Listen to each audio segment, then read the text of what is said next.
这天，赫赫有名的大侦探波洛接到了一个来自比利时同胞的电话，打电话的人是比利时的著名女演员玛丽，目前正在伦敦给自己的下一部电影选景。波洛是玛丽的超级粉丝，他此次来电的目的是希望能跟波洛见一面。据玛丽所言，他最近遇到了一件离奇之事，想要委托波洛帮忙查明真相。波洛在挂断电话后，就兴冲冲地带着自己的助理黑斯廷斯上尉赶到了玛丽入住的酒店。与玛丽一同入住酒店的还有她的丈夫罗格。罗格也是一名电影演员，此时正外出办事，不在酒店里。3年前，玛丽收到罗格赠送了一颗名为西方之星的钻石，这颗钻石是罗格从一名亚裔男子手中购得，据说是来自东方的神秘古国中国。除了西方之星外，相传市面上还有一颗名为东方之星的相似钻石，2颗钻石原本被镶嵌在一尊神像的2只眼睛上。就在昨天，玛丽突然收到一封匿名信，信上用打字机打着这样一句话：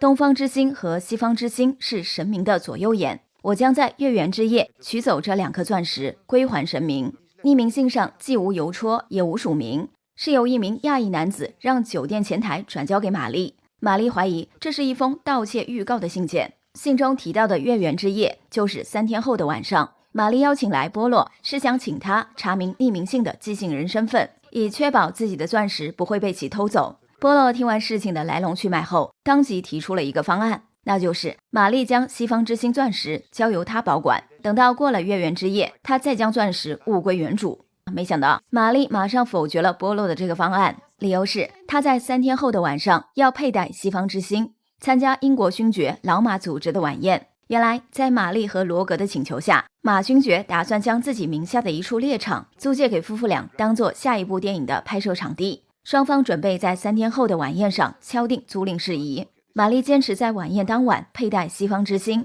是因为她听说西方之星的姊妹钻石东方之星刚好在马太太手里。玛丽坚信自己的西方之星肯定比马太太的东方之星更加耀眼，所以才决定佩戴钻石参加晚宴，既是想跟马太太的钻石一较高下，也希望给当晚的宴会增添光彩。玛丽手里的这颗钻石目前存放在酒店前台的保险柜里，酒店给这颗钻石买了保险，并派了专人看管，这也是酒店给尊贵客人提供的增值服务。倘若钻石在酒店保管期间丢失，保险公司将会赔偿一切损失。因而玛丽认为钻石放在酒店保险柜比放在波洛身上更加安全。说着，玛丽将波洛和黑斯廷斯领到酒店前台，并让工作人员取出了自己存放在这里的西方之星。这是一颗鸡蛋大小的耀眼钻石，波洛和黑斯廷斯双双险些被闪瞎老眼。就在玛丽看着波洛和黑斯廷斯的表情颇为得意的时候，她的丈夫罗格从外面回到酒店。玛丽先是给自己的丈夫引荐了波洛和黑斯廷斯，然后说明了自己邀请2人来酒店的目的。罗格得知妻子找来赫赫有名的大侦探，只是要调查匿名信的寄信人身份，觉得实在是小题大做。在罗格看来，玛丽收到的匿名信只是一场恶作剧，根本没有必要理会。不过波洛却认同玛丽的看法，感觉这封信不像是恶作剧，于是他再次提出将钻石交由自己保管，结果仍然遭到了玛丽的婉拒。波洛有些无奈，见此时天色已晚，他只好和黑斯廷斯先行告辞离开。第2天上午，波洛正在外面调查玛丽的匿名信来源时，他的侦探事务所里迎来了一名访客，此人正是东方之星钻石的拥有者马太太。留守在律师事务所的黑斯廷斯和波洛的女秘书柠檬小姐热情接待了马太太。不等马太太说明来意，黑斯廷斯就主动给自己加戏，故作高深地表示自己已猜到了马太太此行的目的。马太太应该是收到了一封匿名信，写信人扬言要在月圆之夜偷走他手里的东方之星钻石，所以马太太才跑来向波洛求助，希望大侦探能帮忙查明匿名信的寄信人身份。听完黑斯廷斯的猜测，马太太露出讶异的神情，她询问黑斯廷斯为何能够未卜先知。黑斯廷斯立时神采飞扬地将西方之星钻石所有者玛丽收到匿名信的事悉数相告。马太太听罢，赶忙表示自己的确收到了一封一模一样的匿名信，希望波洛能查明寄信人的身份。说完，马太太见波洛迟迟没有回来，便告辞离开。临行前，她留下了自己的庄园地址，希望波洛回来后能即刻前往庄园与其面聊。当天的傍晚时分，在外忙活一天且一无所获的波洛拖着沉重而疲惫的身子回到了侦探事务所。在得知马太太来过之后，波洛决定当晚就去一趟马勋爵的庄园。由于马勋爵和马太太住在偏远的伦敦郊区，波洛和黑斯廷斯随后匆匆忙忙地赶到火车站，坐上了前往马勋爵庄园的火车。半路上，黑斯廷斯前来无事，向波洛分享了自己今天在报纸上看到的一则八卦新闻。这则新闻的当事人正是马勋爵的妻子马太太。据新闻报道称，马勋爵和马太太3年前曾前往美国洛杉矶游玩，当时比利时女星玛丽的丈夫罗格正在好莱坞拍戏。根据八卦媒体的爆料，罗格和马太太那段时间经常私下约会，两人关系十分暧昧。如今马勋爵打算将自己的猎场租给罗格和玛丽夫妇拍摄电影，因而这段陈年传闻又被媒体翻腾出来炒作，不知道是真是假。看着黑斯廷斯口沫横飞的传播未经证实的八卦新闻，波洛露出不想理他的表情。抵达马勋爵的庄园后，波洛和黑斯廷斯恰好撞见马勋爵的2个年幼的儿子正缠着母亲马太太跟他们玩耍。马太太一时之间无法脱身，只好让丈夫马勋爵接待了波洛和黑斯廷斯。马勋爵便将2人领到自己的书房。在得知波洛和黑斯廷斯的来意后，马勋爵感到一头雾水。原来马太太今天并未向丈夫提及收到匿名信一事。马勋爵此前既没有听说过东方之星是什么神明之眼，也不知道东方之星还有一颗名叫西方之星的姊妹钻石。实际上，马太太手里的东方之星钻石是马勋爵家的祖传之物。据马勋爵所知，这颗钻石有且只有1颗，是他的祖辈从印度带回英国。此外，马勋爵还向波洛和黑斯廷斯透露，自己近2年投资电影失利，财务周转出现困难，正打算将妻子手里的东方之星卖掉。这几天已委托珠宝中介帮忙打听钻石的买主。听完马勋爵的讲述，波洛趁机要求欣赏一下东方之星钻石。马勋爵爽快地答应下来。随后，他将波洛和黑斯廷斯领到客厅，让妻子马太太戴上镶嵌东方之星的项链，向2人展示一下。没想到马太太表现得极不情愿，只是一个劲地抱怨那条项链实在太丑，自己已好多年没有佩戴过。恰在此时，庄园的管家给马勋爵送来一封信件。马勋爵在看完信后，兴奋地表示，这封信是由珠宝中介寄来，信中称一位名叫亨利的珠宝商准备高价买下东方之星钻石，而且亨利今晚就会赶到庄园验货。马太太闻听此言，脸色顿时变得极为难看，嘴里嘟囔着自己舍不得卖掉钻石，希望丈夫能推掉这桩交易。可是马勋爵无奈地表示，自己的财务状况陷入困境，除了将祖上留下的这颗钻石变现外，实在没有其他办法可行。马太太听了这话，只得苦笑地说了一句，这恐怕是我最后一次佩戴这条钻石项链了。说完，马太太就先将2个年幼的儿子送回儿童房，而后自己回到主卧化妆换衣服，打算以焕然一新的面貌佩戴上镶嵌着东方之星钻石的项链。没过多久，穿戴一新的马太太回到客厅，波洛注意到其佩戴项链上镶嵌的东方之星看上去和玛丽保管在酒店的西方之星一模一样。为了闪瞎波洛和黑斯廷斯的老眼，马太太特意走到客厅的电源开关前，准备打开最亮的大灯。谁知她还没来得及拨动开关，客厅和外面走廊里的灯光突然一起熄灭。黑暗之中，波洛、黑斯廷斯和马勋爵3人隐约看到马太太被一股神秘力量拖到了客厅外的走廊里，马太太的嘴里还发出一阵惊恐的尖叫声。波洛等3人急忙追出客厅。当马勋爵重新打开走廊里的灯时，见到马太太狼狈地跌坐在走廊的地上，脸上露出惊惧的神情，而她脖子上戴着的镶嵌着东方之星钻石的项链已不见了踪迹。缓过神来后，马太太告诉3人，刚才自己依稀看到一名穿着黄色衣衫的亚裔男子扯走了她脖子上的钻石项链。黑斯廷斯听到这里，又一次主动给自己加戏，立刻冲向虚掩着的庄园大门，可惜并未发现任何人影。但他很快在门口找到了马太太丢失的项链，以及一块被门把手扯下的黄色衣服的布料。只见项链上的钻石早就不翼而飞，看来确实是一名穿着黄色衣衫的劫匪抢走了马太太的钻石。马勋爵见此情形，赶忙拨打了报警电话。在波洛、黑斯廷斯和马勋爵夫妇等候警察到来期间，有意购买东方之星钻石的珠宝商亨利如约来到庄园。由于马太太始终一副惊魂未定的状态，马勋爵便让其回卧室休息，自己独自和亨利洽谈钻石买卖事宜。黑斯廷斯这时趁机拉着波洛向马勋爵告辞。在黑斯廷斯看来，波洛这次脸丢大了，竟让劫匪在眼皮子底下抢走了马勋爵夫妇的钻石，所以赶紧开溜为妙，以免尴尬。而且根据黑斯廷斯的判断，劫匪的下一个目标肯定是玛丽的西方之星钻石。既然马太太的东方之星已经丢失，劫匪不知去向，不如现在立即赶回市区，重点保护好玛丽的西方之星。波洛对黑斯廷斯的这番建议未置可否，他需要在回去的路上捋一捋自己的思路再说。谁知两人刚出庄园的门，就撞上了老朋友贾普探长。贾普此时正鬼鬼祟祟地蹲守在庄园外的草丛里。波洛和黑斯廷斯一问才知，贾普是跟踪珠宝商亨利来到这里。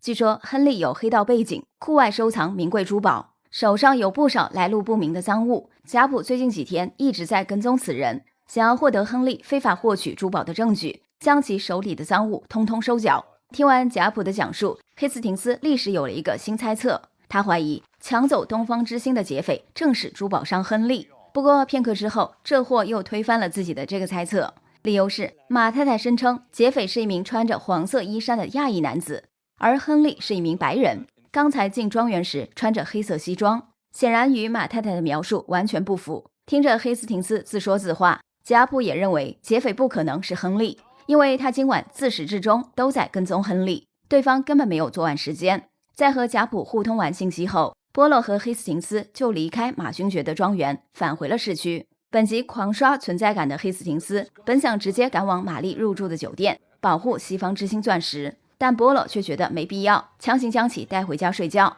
第二天上午，干劲十足的黑斯廷斯再次提出立即赶往玛丽的酒店，可是波洛依旧磨磨蹭蹭的不肯动身。直到中午时分，贾普探长忽然打来电话，声称玛丽的西方之星也已被人骗走。黑斯廷斯这时终于忍不住埋怨波洛，如果两人昨夜赶到玛丽入住的酒店，或许西方之星就不会丢失。波洛没有理会黑斯廷斯的抱怨，等到两人赶到酒店时，负责保管钻石的前台工作人员向他们讲述了钻石丢失的过程。大约在1个小时前，玛丽的丈夫罗格从酒店前台的保险柜里取走了西方之星钻石，并在收据上签了字。谁知半个小时后，罗格又来到酒店前台索要钻石，并且声称自己从未取走过钻石。此时就站在波洛旁边的罗格听到前台工作人员讲述到这里，立时破口大骂，指责工作人员瞎了狗眼，然后再次否认是自己取走了钻石。如若波洛和在场的人员不信，可以查验收据上的签名字迹。